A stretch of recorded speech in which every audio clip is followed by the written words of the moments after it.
Hi, everybody. Welcome to your Monday message from Dr. Jenn and the Rose Center for Learning. I'm Dr. Jenn.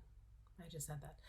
So, you may be wondering, isn't it Tuesday? Have I completely lost all sense of the day and what day of the week it is?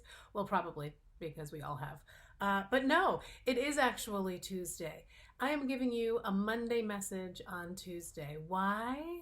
Because we've got to be flexible, people. And that's your tip of the week. So I thought I would help you out by giving you a Monday message on Tuesday. See what I did there? Yeah. So the message this week is all about being flexible. Now, I know that some of you claim to be kind of generally flexible in your lives, and you think, I don't think this message is for me. And then there are others of you that know that flexibility is not necessarily your strong suit, especially with things like scheduling your time and completing tasks and feeling a sense of accomplishment and feeling like the world is a safe place that you can control and all those other things. It's just not true. But it's not true for any of us right now. And so, whether you feel like flexibility is something you're good at or whether it's something you struggle with, this time that we're in is really hard for all of us because the one thing that we can be sure of is that we can't be sure of anything, right?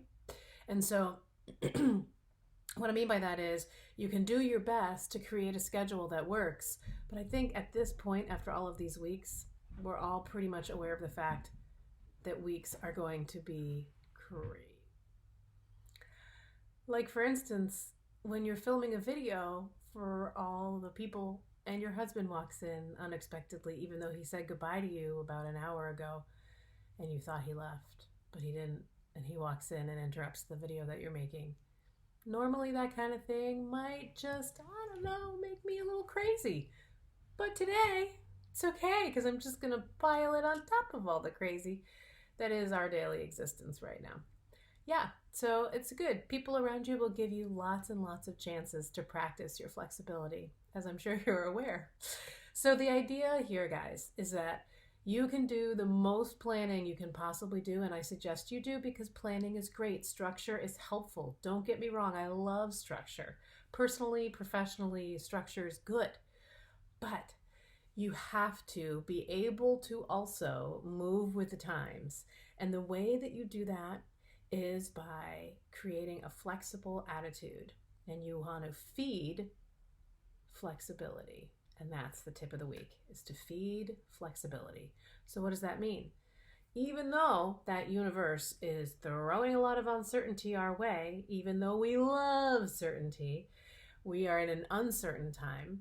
And so you might think you're getting enough practice with uncertainty because the universe is giving it to you. But no, actually, a lot of you are in great distress. And that's because we need to practice feeding our flexibility every day, like you feed everything else in your world. So what does it mean to feed flexibility? I want you to on purpose create a schedule and create an idea of how the day is going to go. And then I want you to on purpose shake things up a little bit and not do it exactly how you designed it. And then I want you to experience what that feels like to not have things go precisely the way you wanted them to go. And then I want you to notice what that feels like and to be able to say to yourself, this is what life is all about. Sometimes it throws curveballs, and let me practice being okay with that.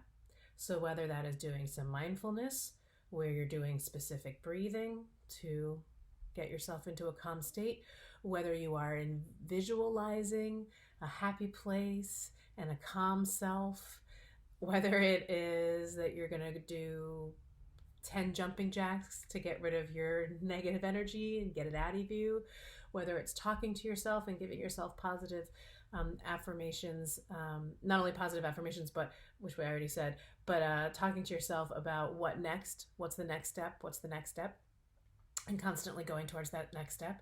Whether it is calling that friend that knows you struggle with this, who's going to be able to talk to you and say, it's okay, you're going to be okay, we're doing this together.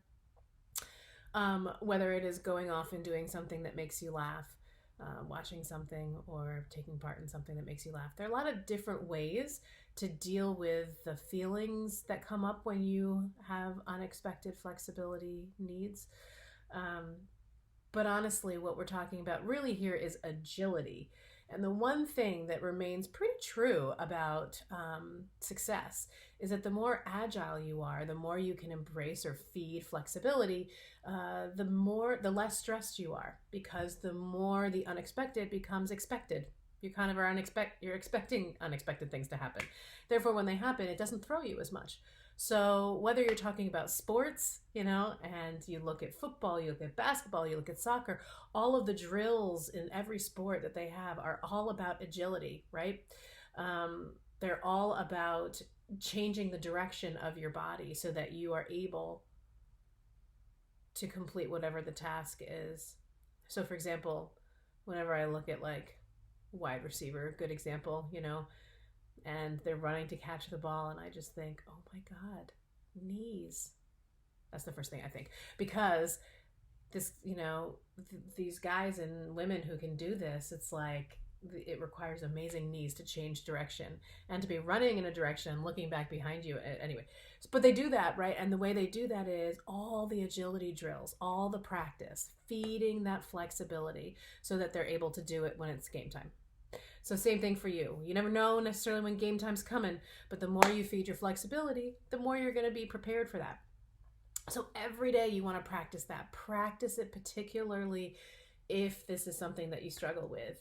If you don't like uncertainty, if you don't like things to get shaken up, then you want to shake them up on purpose. Because the more you practice, the more you master. The more you master, the happier you will be, at least in this case. Okay? So feed the flexibility. One of the things that I might say is something that you normally do every Monday, do on a Tuesday. So I gave you that example. Another example would be when children or husbands or friends or coworkers or whoever interrupts the schedule that you're doing. That would be a really good time to practice. So like I said, the universe sometimes gives it to you. But if they're not giving it to you, or if you want extra practice, this is what you do. Why don't you, what we're going to do right now you're watching this video, but after that, what was your plan? And then what was your plan to do after that? And then what was your plan to do after that? Maybe take that third thing and do that thing now. Just shake it up. Shake up the order, okay? It might be that you say, I'm not going to do that today. I'm going to do that tomorrow. For some of you, it might be, what I'm going to do right now is nothing. I'm going to be unproductive for 30 minutes and see what that feels like. That might be a super shake-up for some of you that like to have everything scheduled. Maybe it is that you're going to cook something different, or you're going to go outside when you didn't plan to, or vice versa. Whatever it is, the idea is to shake it up and do something different and feel what that feels like and work through those feelings. And then you'll have practiced feeding the flexibility. So go off, do that, and then report back to me how it all was going. You guys have been doing such a good job of reporting back to me things week to week. I love it. So keep those comments coming, and I will be back next Monday with an actually regularly scheduled program, and on Monday, not Tuesday or Wednesday, but Monday, because it's the Monday message. So I'll see you guys next week. I hope you have a really good week. And I hope that you are aware that I am re-recording this because it froze on my face. And my speaking went on and on and on, but it froze on my face. Oh, what? Did you think I didn't know that my video froze right in the middle of talking to you like 4 minutes ago? Oh, no, I knew, because I can see myself right there. Yeah. But it's just another example of the universe, in this case, the technological universe, throwing a curveball, which actually IT has been doing all week long, for me anyway. I don't know about you. So yeah, no, I'm aware. I just figured I would leave it to be just another example of rolling with those punches, feeding my flexibility and saying, it's okay. So they couldn't see my mouth moving for a couple minutes, but I was still saying things, and hopefully they stood and they listened and had a good old laugh, thinking, she doesn't even know but her camera's not working, and she goes on and on and on and on, which is my way normally. But no, I thought I would just give you another treat. So anyway, yeah, I think I already closed out everything. I just wanted to say, once again, thank you, universe, for helping me to show everyone how to feed the flexibility. So go off and do that, and I will see you next week. I hope you have a really great week. I do. The sun's out in most of our places of where we're living, and it's starting to look a little bit like spring, and that always cheers us up. So I hope that you get cheered by that, and have a great week, and I'll see you next time.